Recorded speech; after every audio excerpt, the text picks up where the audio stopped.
রাতের বেলায় এক চোর এক ঘরের মধ্যে ঢুকেছে চুরি করার জন্য।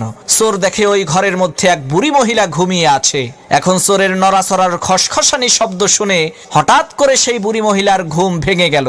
চোর কয়, সর্বনাশ, ধরা বুঝি পড়েই গেলাম, এখন কি করি? এমন সময় সেই বুড়ি মহিলা সেই চোরকে বলল, বাবা, তোমাকে তো দেখে মনে হচ্ছে তুমি খুবই সম্ভ্রান্ত পরিবারের সন্তান, মনে হয় ঠিক আছে, কোনো সমস্যা নাই।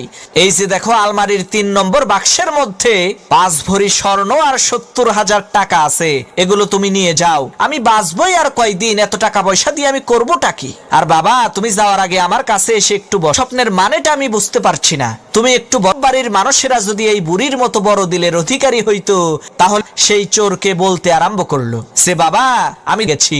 এমন সময় একটা ঈগল পাখি এসে জোরে জোরে ৩ বার বলল, জামাল, জামাল, জামাল। মানে কি?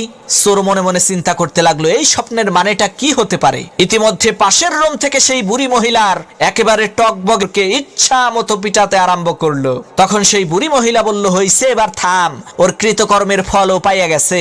তখন সেই চোর বলল, না ভাই, থাইমো না, আমারে আরো মারো, যাতে ভবিষ্যতে আমার মনে থাকে শালারা আমি একটা চোর, স্বপ্নের ব্যাখ্যা করার কোনো জ্যোতিষী না।